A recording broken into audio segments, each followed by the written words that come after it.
Hello, SpeedGaming and SNES Super Stars. This is osse101, bringing you Brandish. Brandish has me stuck in the title screen. Yeah, we're just stalling for time. So I'm gonna start a new game. There. Let's get started. So Brandish is gonna be a dungeon exploring sword and board adventurer game. And one of the standout things is that when you turn, the world turns, not your character. You only ever get to see the back of my sprite. That's cool. It makes it so that items and secret paths are gonna be very hard to find.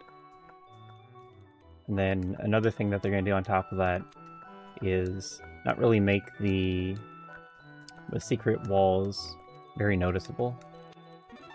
So you just have to inspect every wall.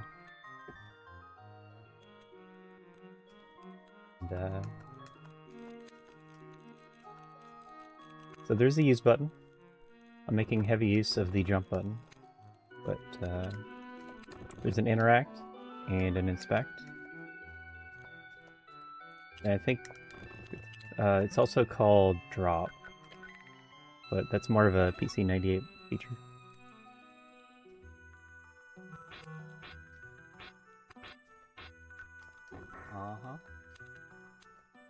Game's not so easy to watch for first timers.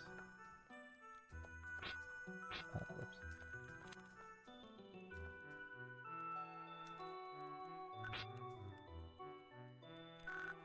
I've been having so much trouble with the first floor for no reason at all in practice. I don't even understand how it's possible.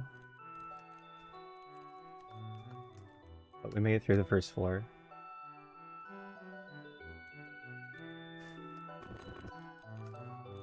Okay, but we're on to floor 2. Ruins area is going to have 10 floors. And a foot of tower floor. And then the gameplay, as you're seeing, you just run around picking up keys. It is an RPG.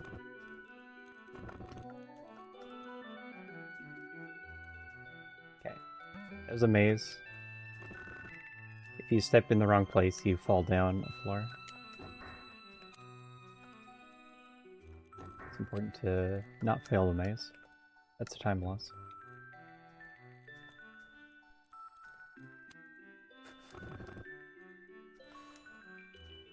Yeah, the Brandish series has 4 games, plus a PSP re-release, kind of a remake. So lots of Brandish content out there. I've been speedrunning all of them. I enjoy the series a lot. Brandish 1's my favorite. Just because I like the mechanics. Not that friendly or anything, but they feel good to play and to get used to.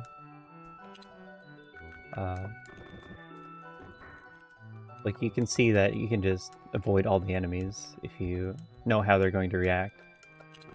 And, you know, do a speed run based around that, right? But then it has kind of a big issue with text boxes, in that when it's writing a text box, you can't perform any actions. You can sidestep, and that's it. So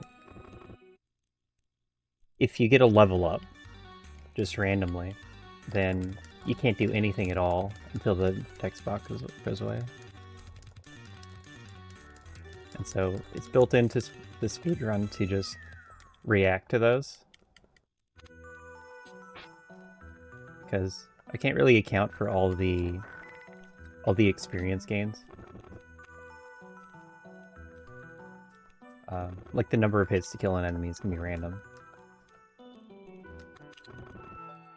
Slightly random, but like enough that you can't just react to anything. Or pre-calculate it. Of course I died. Fully buffered clip.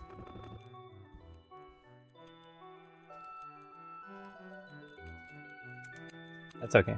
I'll get the backup ring.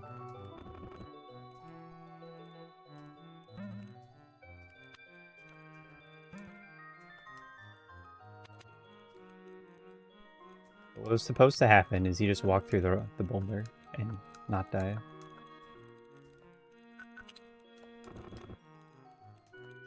So we're making good progress through ruins. Interacted with the... I guess it's not the main antagonist. It's the rival character. You don't see the antagonist until the very end. Big bad guy.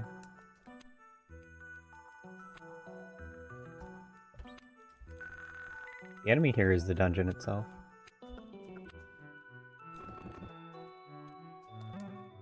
And then there's just a baddie at the top. I think I am going to save at the end of this floor now. I'm not feeling the most confident in my movements.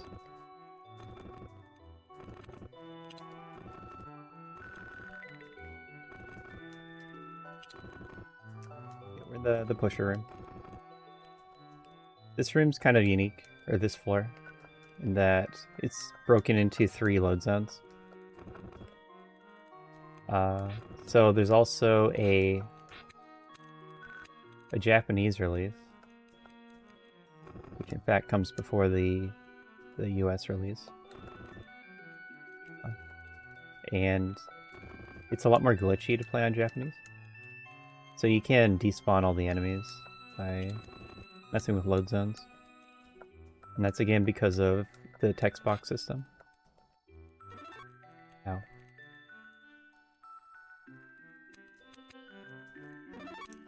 I started the game with a sword, threw it on the ground. Because it doesn't add enough damage.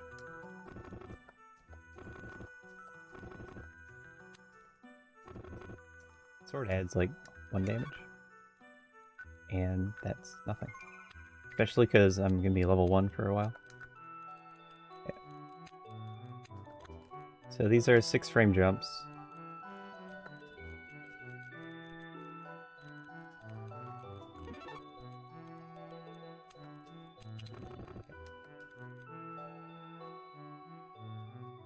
If you're early, you just have to fall in the pit and reset. If you are late, then you die. So that's why I saved. I'm gonna take a few safety saves in the route. Sorry, please. I can't even rest on this floor. But I have extra health potions. And health potions are instant, so that's nice.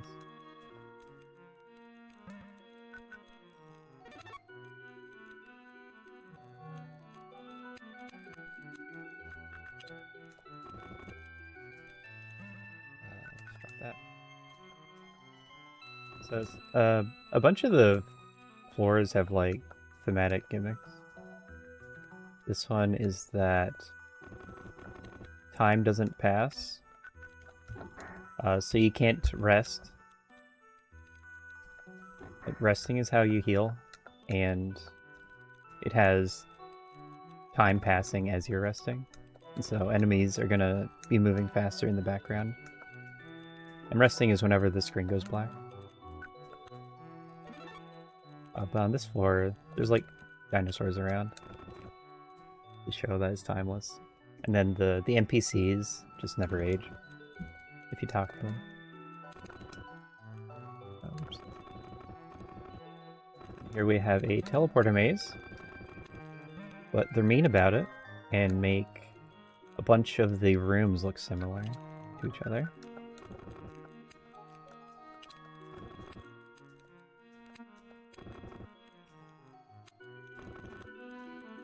Right here.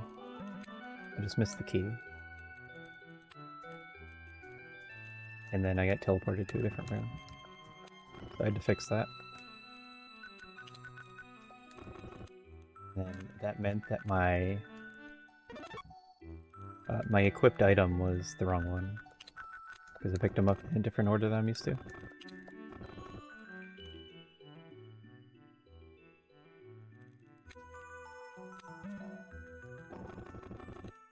And here we have the spider pits.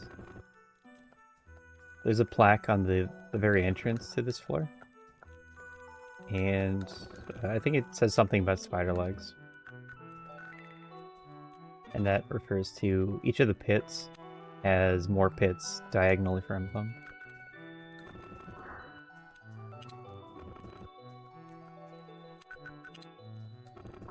Yeah, it's also that because I lost the ring earlier, the ring of life when I died, my menuing is going to be a little off.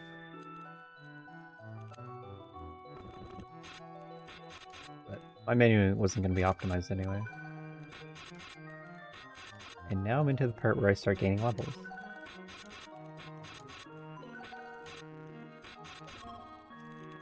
So first is arm strength. And arm strength you gain for use, you gain a bit of experience depending on the enemy.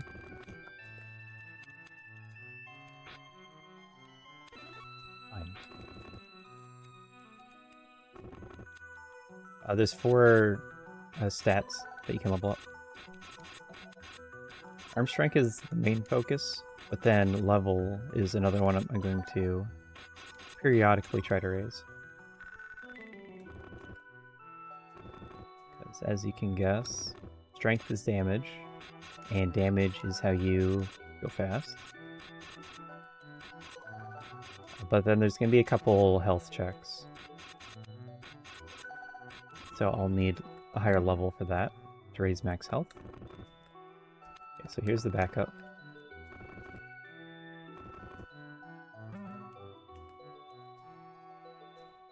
It's a Ring of Life. There's a good number of them just around.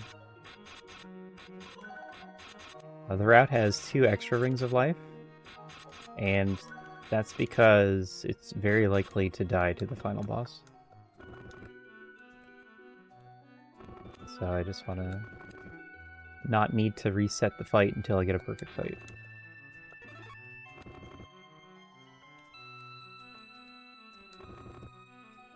So I waited this long to start gaining levels, because the deeper you go, the more experience enemies give. And also, there's a bit of scaling where if you're at a higher level, then enemies give less experience. And so it's additionally beneficial to put off leveling.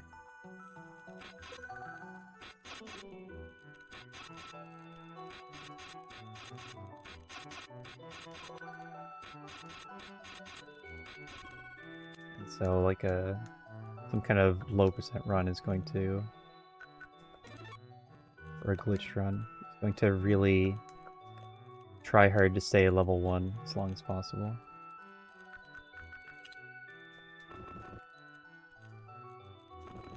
But because I'm leveling here, there's a unskippable boss fight coming up. And I'm also going to get this Ring of Ice, it's called. And that's going to work on the boss. The first boss is a wizard, and he makes 2 clones. And there's no visible way to tell them apart. So you need to hit him with anything, really. But like, if you hit him with damage, he'll just be delayed by a frame, versus this Ring of Ice, which is half a second. So this can make it easier to tell them apart, and also it's a ranged attack.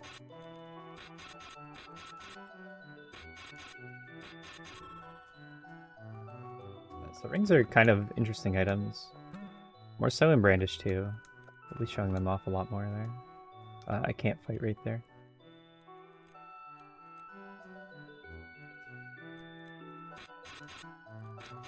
Enemies can't go through doors, but that was a sorcerer enemy, so he could shoot fireballs through the door.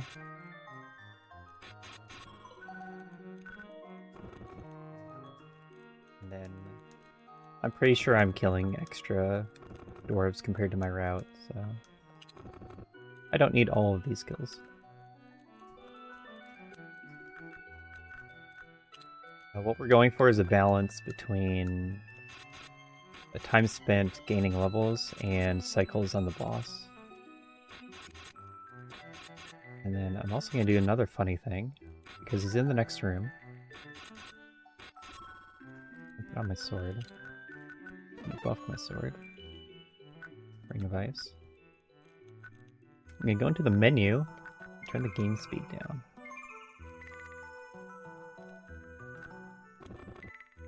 So part of this is so I can react to what he's doing. There he is.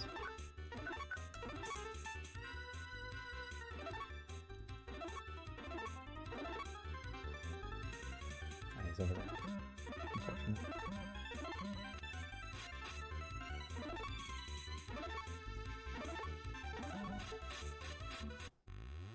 We got the kill. That fight at full speed is scary. But, like, optimally it's what you do. But then the other thing is that animations don't scale as fast as movements. Something doesn't scale as fast as something when you turn game speed down. So you can get more attacks in.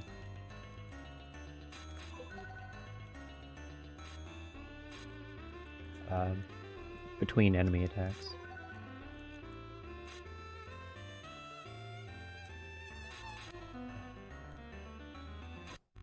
Okay. So dwarves and the crab here would all kill me in one hit. So yeah, gotta be careful. But that went well. I 3-foot a tower. Warp magic. Warp magic is very powerful. And I went into a secret area to start to get it. Because normally it's a late game item. I think it's available to buy on the previous floor. But it's absurdly expensive. It's just there to show that it exists, because you're not meant to buy it anytime soon. You're supposed to go to the end of the game and then come back and buy it.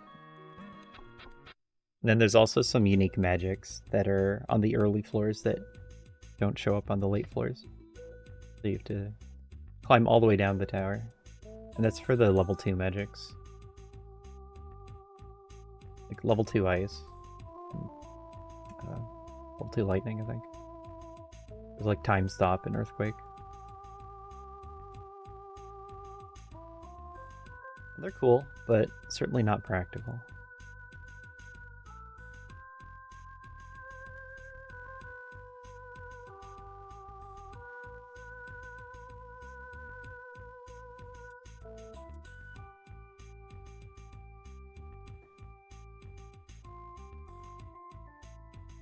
And that's the first zone.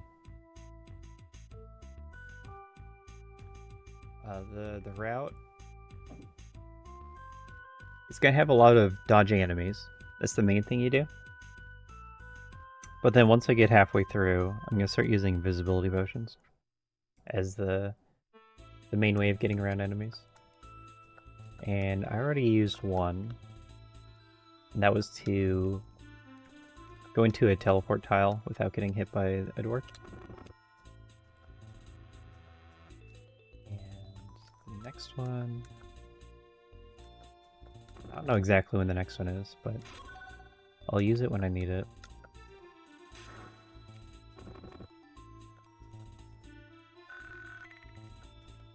And I'm just gonna rest to save potions. I'm picking up extra health potions, but just feels more efficient to not use them.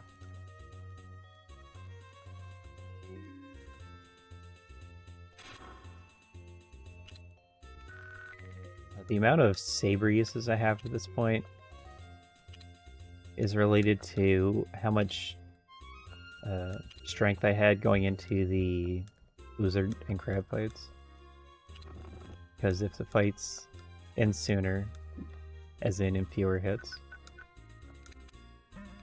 then I'm going to have more weapon durability after.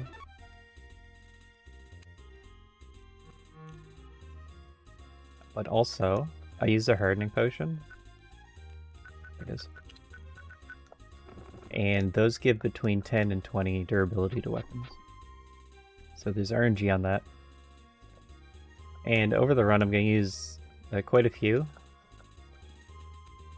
And that can turn into a bunch of variants. But it's also accounted for.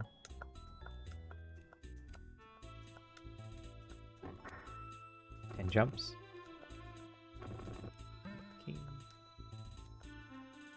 So old route here just went through the door up by the rock beetle. But to go through the main room, you have to kill 3 archers. And that's not RNG friendly. So I don't do that anymore.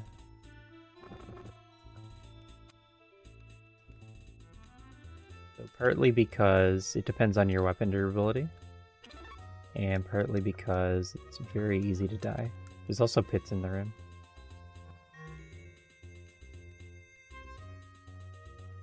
What's the rock beetle doing over there?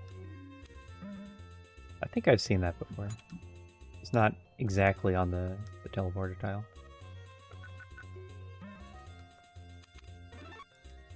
And I'm dropping items so that I don't have to menu into my dimensional box.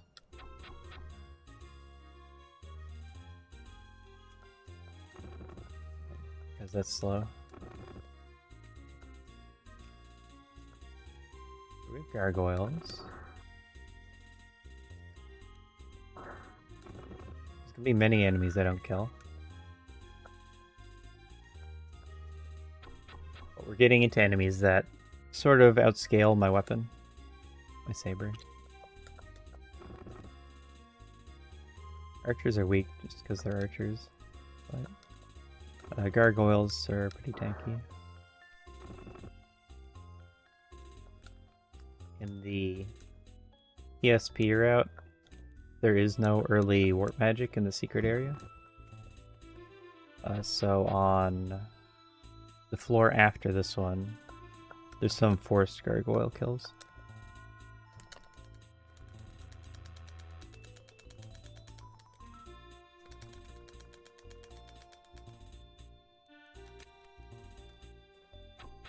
Gotta mash to get by the thief. He takes an item from your inventory. If he does that, then I have to chase him down, because I need all my items. And here we're going to do a bit of warp abuse. So you skip having to do the puzzle.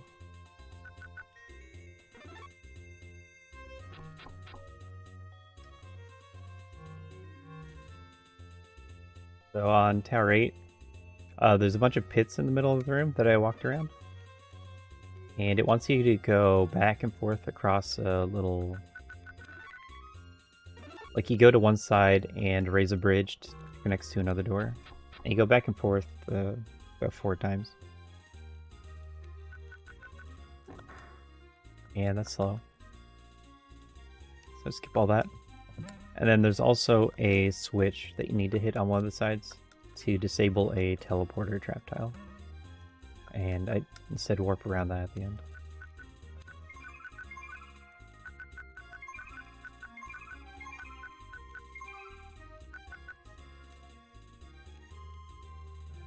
Okay.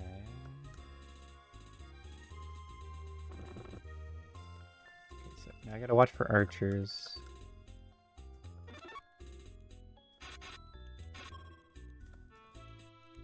There's 2 here. So I gotta just be really careful, because I die in 1 hit.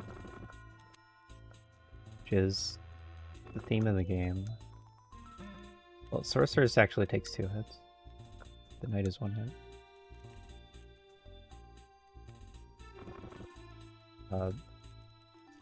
There was an old route where I would grind strength on the knights here, but I decided that it's more efficient to kill the boss instead, raise levels on the boss. Because bosses are going to be worth more experience, and also the damage matters more. Because there's no reason to do damage to knights, it's just a part of gaining strength levels. But there is a reason to damage the boss.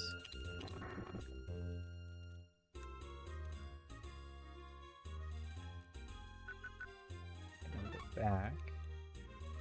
Pick up a bit of a quest reward here. This game has a lot of side content. A lot of side quests. Like there was a fairly empty floor earlier, and it's just entirely a side quest floor. But we're gonna be skipping pretty much all the side quests. And that gives me better armor. So now I can survive a hit from archers. But I get mostly for the bats that we haven't seen yet. Where are the bats? You'll probably see why bats are scary. You. And then this is going to be a cutscene skip.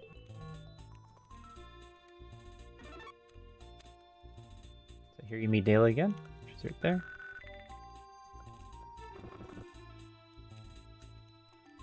And if you just skip the cutscene trigger, then nothing happens. So the cutscene, it takes a while to play out, and then also you fall down a floor and have to climb back up. That's why we skipped that.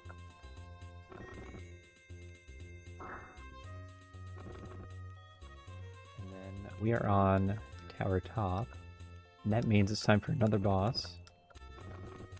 It's gonna be the pair Rakshasas.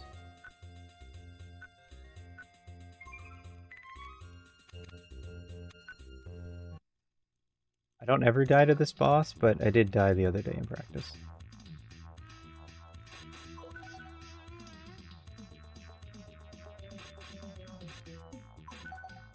The saber doesn't matter at all anymore. And like my strength with the saber can't overcome their defense. So I gotta raise my strength. And then put on my better sword that I picked up.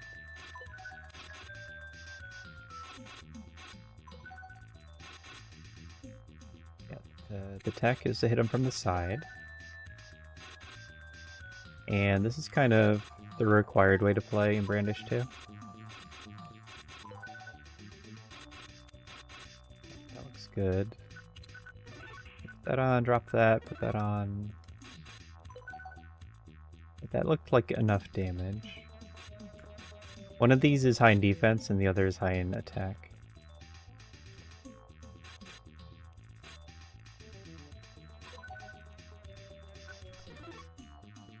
This is a luck pouch. Luck becomes really important later. Right now it's just useful, but it's very important later.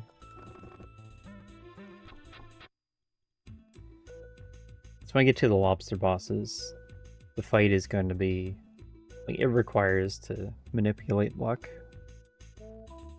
to be able to damage them. But that's not too important right now.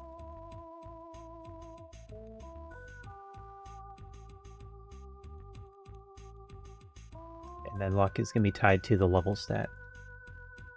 So the higher level, the higher your max luck.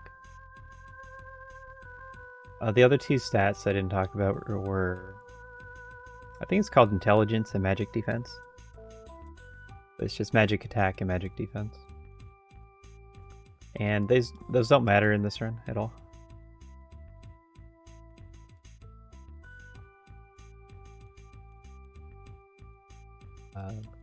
The task for the run,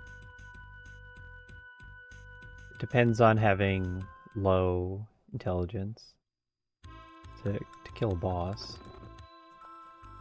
Because your spell cost scales with your intelligence.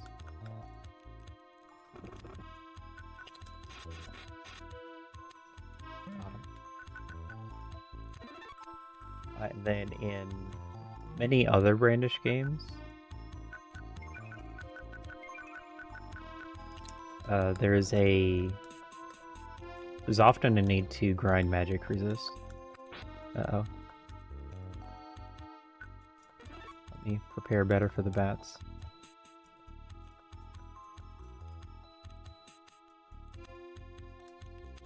So the bats you have to react to, and they are blazing.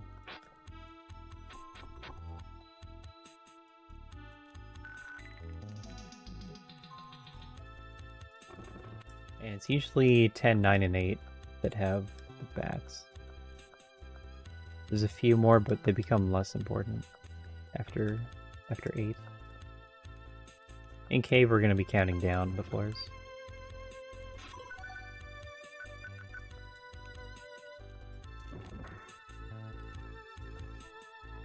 They're fast but weak, so if I do see one, I'm going to try to kill it. They're pretty good experience for levels. Because my level is still really low. This one. This one. And then you have this puzzle where it randomly rotates at every intersection.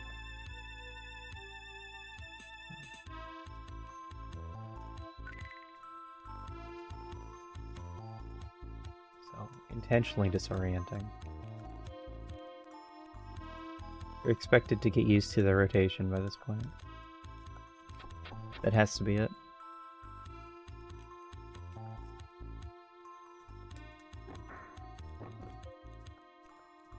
Yeah, you can look at the wall. This is ready to fall apart, but visually it doesn't look too special.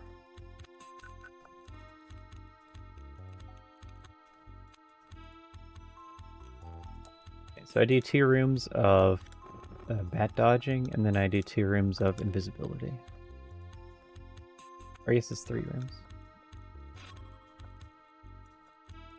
And also I have on a unlimited durability sword.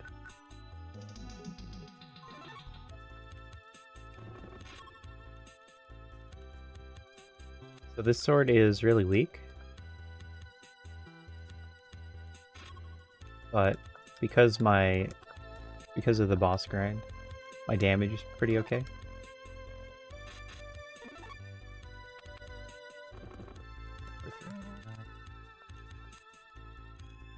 The sword is the second weakest.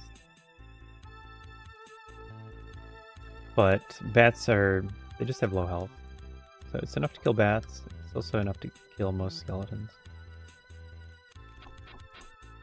I just have enough levels in strength. So here we're coming up another boulder skip. There's only the one boulder clip. You can do it on this one, but there's no buffered setup. So you just walk into it, and it works on alternating frames. So one frame it works, the next it doesn't, the one after it works.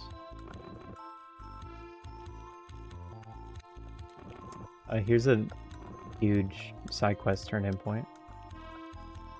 You get, I guess, this 3rd best armor. Flame armor.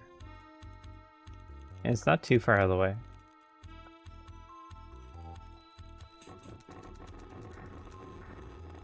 Didn't work. Eric just jumped into a rock and died. What an end to an adventure.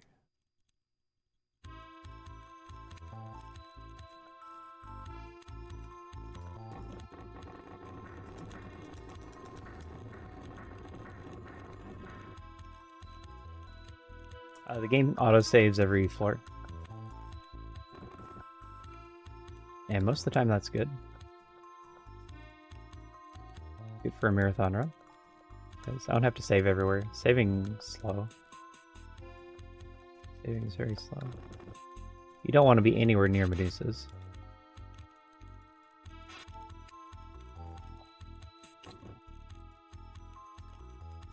They have Petrify attack.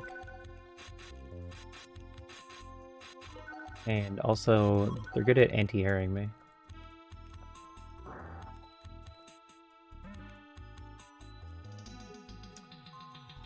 We're getting deep enough now that I'm starting to think about level ups again. We're not right up to the next boss, but these few floors are going to be really short. And then we will be up to the next boss. So here we're in a shop. And in the shop, it's important to cancel text boxes.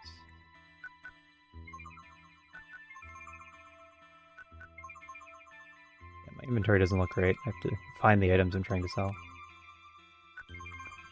So it's going to speed up the shops section very, very much if you advance the dialogue instead of waiting it playing out.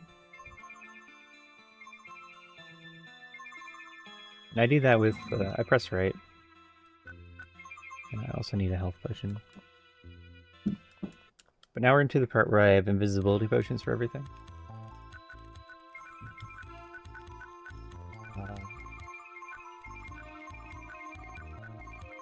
I had a second stack of invisibility, and it was kind of messing with my inventory. I actually have a lot of separate stacks, so my inventory is not so pretty. It's better now. This floor I don't use invisibility because... Hold on, I can't see the spikes very well.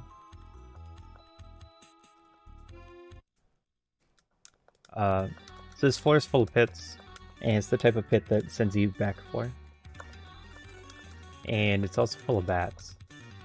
And, like, there's still enemy collision, where, you know, you jump into an enemy, you get blocked. It's not perfect, and that's why we could do the pillar skip before. And later on, I'm also going to be using warp to go through enemies. But if these bats become between me and where I'm trying to jump to, then I'm just going to fall.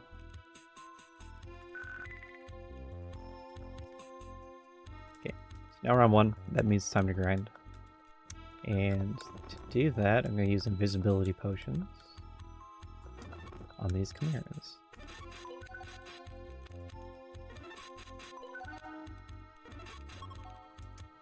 So, they can't tell what's hitting them, so they don't fight back.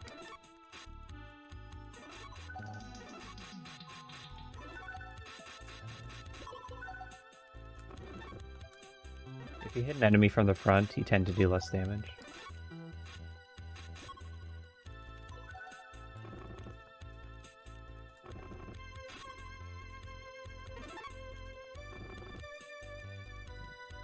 I checked to see if I can kill some extra bats. It didn't look like it there.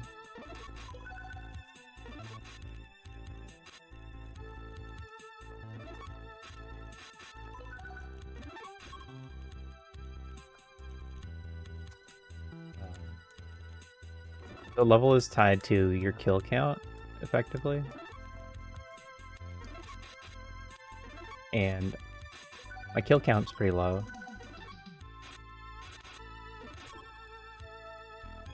So that's why bats are still good experience. Not yet.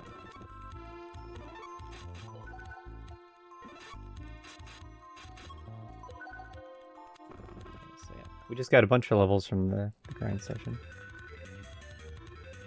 Now we do this, and this, and then visibility. Slow down the game again.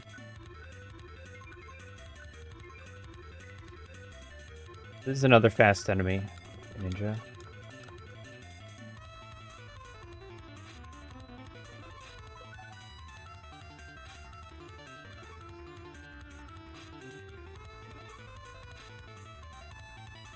And the big problem here is that if I walk off the edge, it's going to reset the fight and autosave.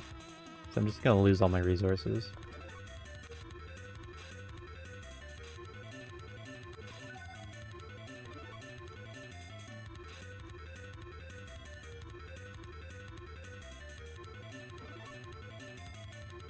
And I want to keep him up here so he has fewer options.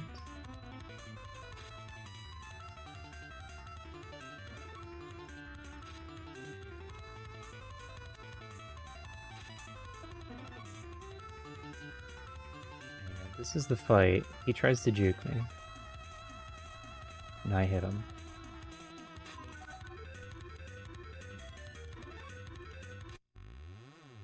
Got him. So that's decent. Been better. A lot of the time it's worse.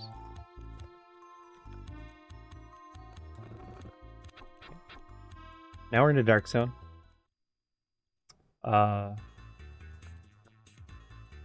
Dark Zone is a terribly designed region.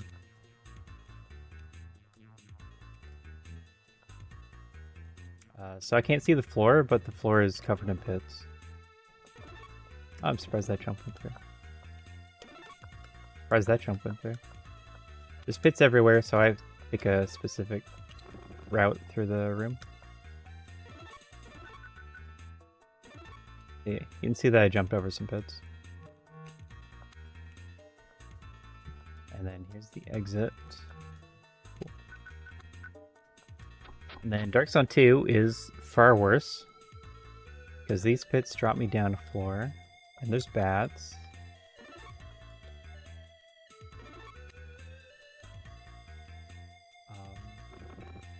And then what I'm going to do is I'm going to take a secret teleporter, and it's there to take you from the end back to the start. It's kind of a mean way.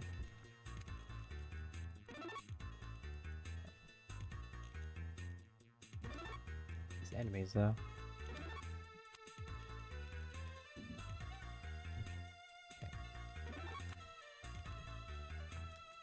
I was just hoping that I counted my spacing right, and I did. Okay. So I skipped 2/3 of the floor. There's like a giant maze on the bottom left quadrant, and then a different kind of maze on bottom right, and then the final maze top right. And you just need to like inspect the floor everywhere. It gives you a metal ball item to check for pits. Consumable. Use that everywhere. Check your map constantly, because that's the only way to see where the pits are. It's just completely miserable. Oh, it's like... just learn the speedrun at that point, if you plan on going through Dark Zone.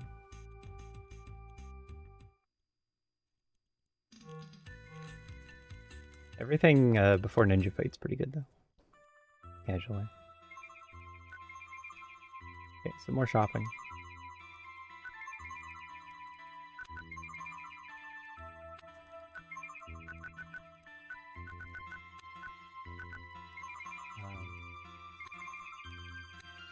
The shopping is only to buy invisibility potions, because it's the strongest way to play the game.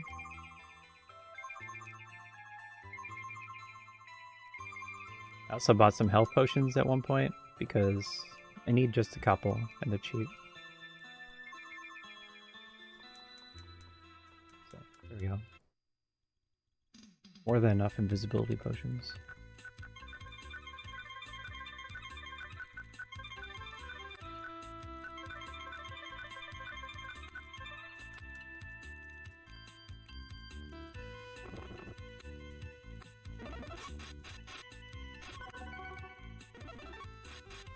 I'm going to be using 2 per enemy. There's a lot of stationary enemies at this part where I can't just jump around.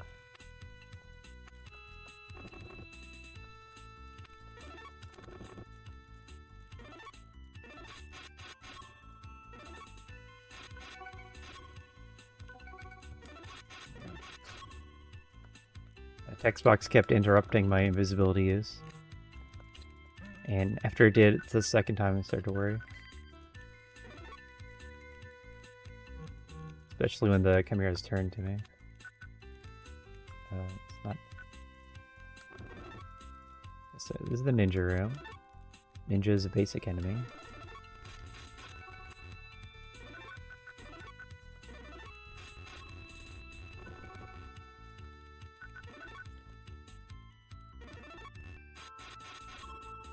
I have more than enough invisibility, so I'm just going to be using them freely.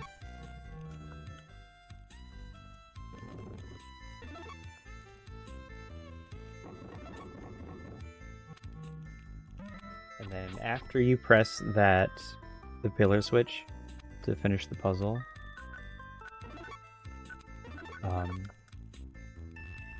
it like doesn't reset the room properly if you were to die.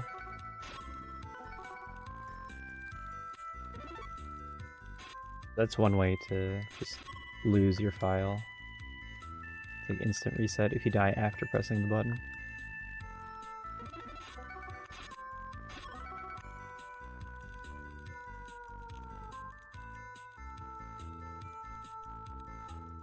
So I think what you do is you hard reset the game.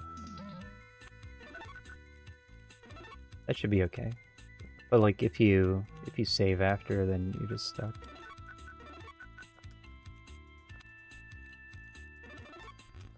This is Fortress 2. These enemies are really good experience.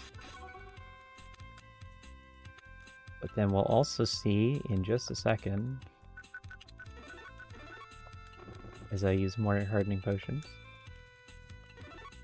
that pressing that switch releases the eraser eyes, beholders, and they are going to delete my map.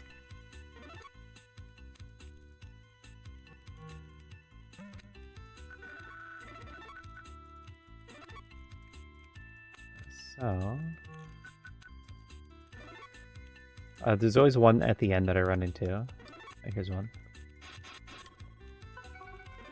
They're really good experience.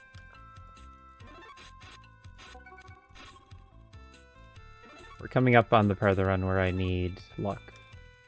2 levels.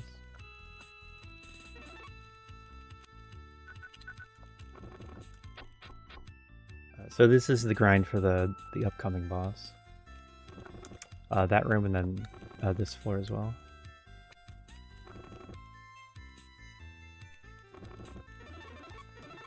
Ring check. Standing on pits is a glitch.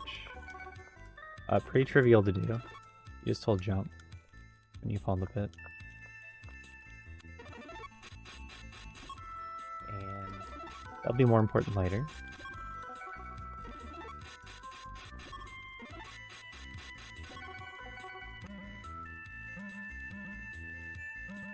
As I said, I'm looking to gain levels and arm strength, both.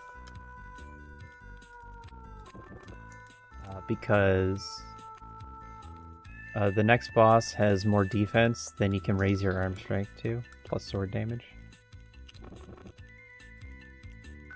This is basic key.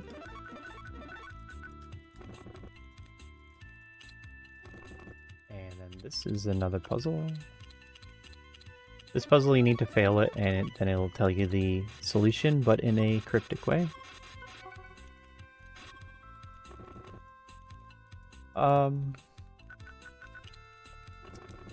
I think I overused hardening potions. I hope that's not a problem. It's usually not, but it depends on how my RNG is on the next hardening potions I get.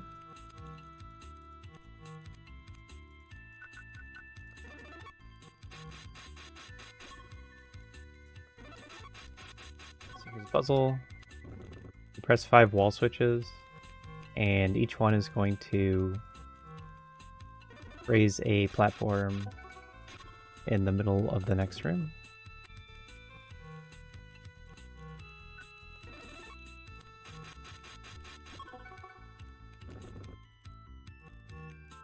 Hold down all the way to get out. And it's gonna make a bridge here. You can actually skip the bridge. Oh good, I have another.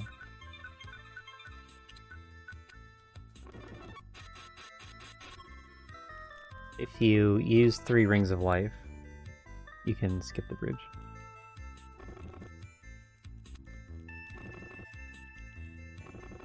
So here, there's the Ghost Samurai thing.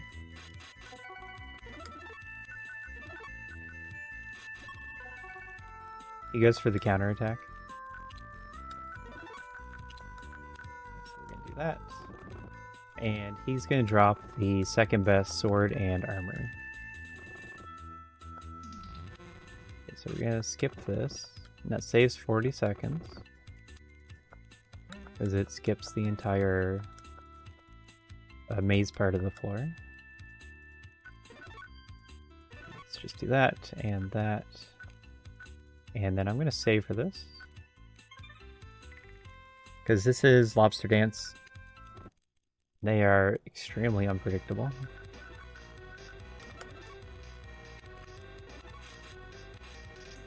Although I wanted to try something. I wanted to see if I could... Oh, okay. I was worried. I wanted to try walking up behind him. I wanted to know if that was the strat.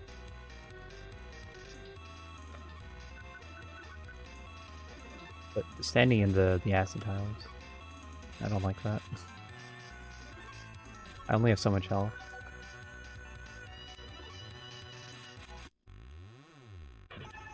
That was alright. You can't expect better.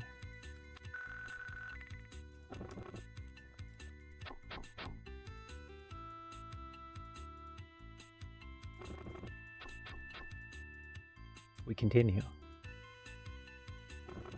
So now we are into 5, 6, 7. And these floors I'm going to... there's a ton of staircases. And it's going to connect all of them. 5, 6, and 7. So these 3 floors are pretty long. And it's all about collecting these keys. And to open the chest that has the key, you need to use a small key. And those, like, aren't available at all for the past, like, 10 floors. The ones I have, I got on Fortress 3. But before that, you mostly use them in ruins.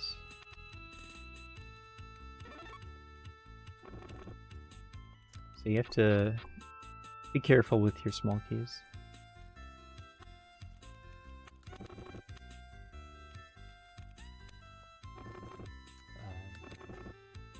Durability I have is plenty. So here's Mimic Skip. The original route would kill the Mimics with fire rings. I think it was fire rings. Because fire magic would take too many mana potions. It could have been a mix of both. I saw that. So I watched for the Fire Flower attack animation. And if the higher one shoots, then you can just go right away. Even if I don't see the fireball. And that's actually a new thing I've been doing. It's something that I've always known that I should do. But I can actually do it now. Play the game properly. This puzzle, it says hit the switch with incredible force or something. This is a puzzle game, by the way. Many puzzles.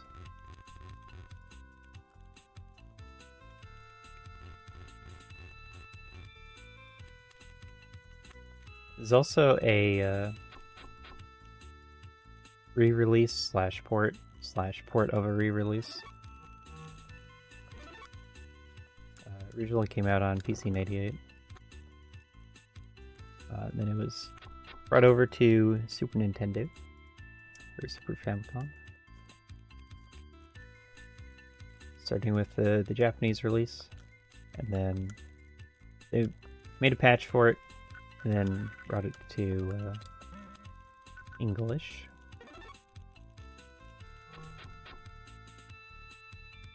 So Japanese game, it's very interesting that the this category that I'm playing. Is that my keys? I forget if I did this or not. I didn't. So I'm playing 80% no major glitches. And on English, you can't actually do any major glitches. Oops. There's one that you can partially do that saves very little time. And that is the... it's abusing the fact that when you start a new game, it doesn't wipe memory. This one. This one. So you can set some game flags or event triggers, and then game over and start a new game. And that'll carry over into the new game. And you can do that to skip a cutscene on English. The first cutscene, where we're introduced to Alexis. But on Japanese, there's a lot more glitches you can do.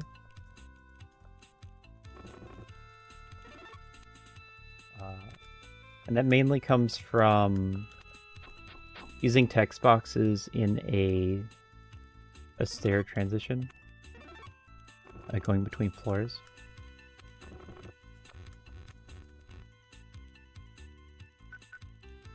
This one, that.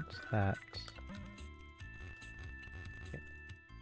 This fireball jump, it's kind of important. So fireball jump, what we used to do is just frame perfectly jump over the fireball, but now you can buffer the warp magic, and we're done with warp magic now.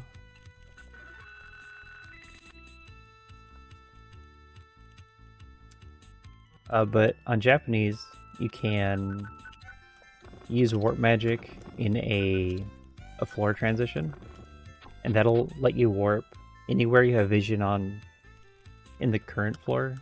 You can warp there on the next floor. And so if you do that, you can skip entire floors. This is ice physics. And I really don't want to fall in the pits, right?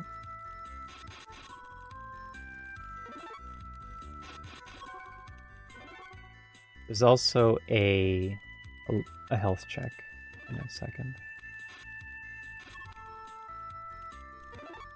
I would like one more.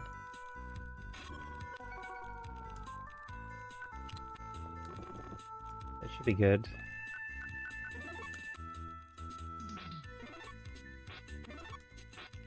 Only one. 72, okay, good thing we got that extra level. 72 would have killed me without the extra level. And that's the health check. I also have to jump in a pit, but that's like 90 damage, so I just die.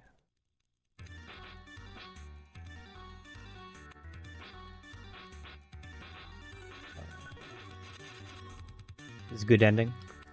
Save Alexis.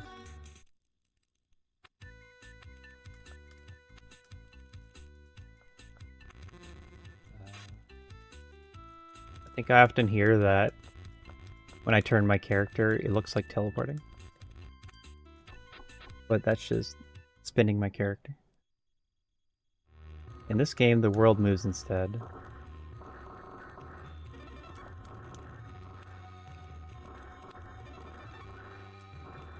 Some would call it hard to watch.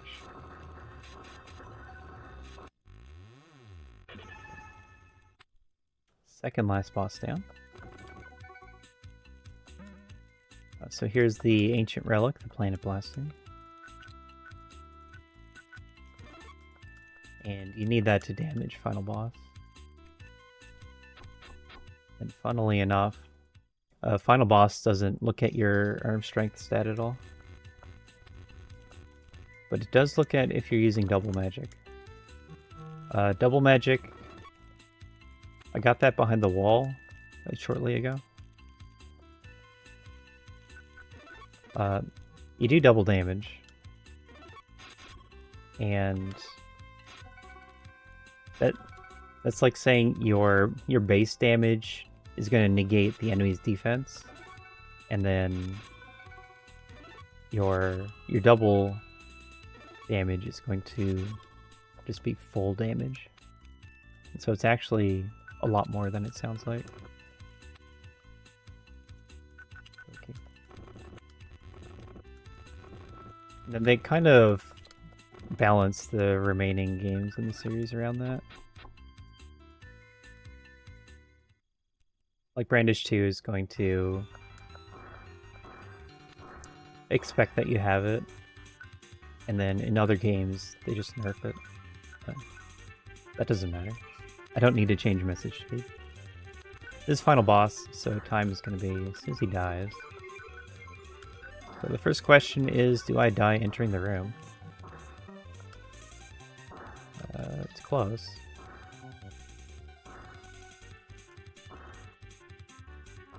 This boss is just full of junk. Green circles are teleports. And I'm going to be trying to clip through them. And then the other main thing I'm keeping my eye on is the red fireballs. Those are the ones that are going to bounce back and forth. The spikes are there if you stand in one place too long, but that's kind of hard. I should be able to get them here.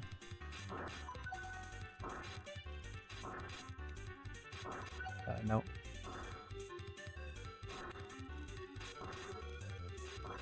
About 40 hits. And also, turning game speed down doesn't slow down the fight at all. It's time.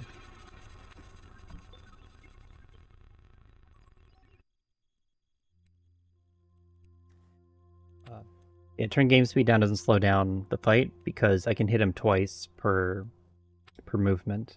And if it was full speed, it'd be once per movement. And that's why it's a lot harder in Japanese, because you have to do the fight at full speed. But that was Brandish 1. The finale section's cool. Let it play for a little bit. I guess step away and start setting up for the next game. Yeah, hope you enjoyed it. More Brandish to come.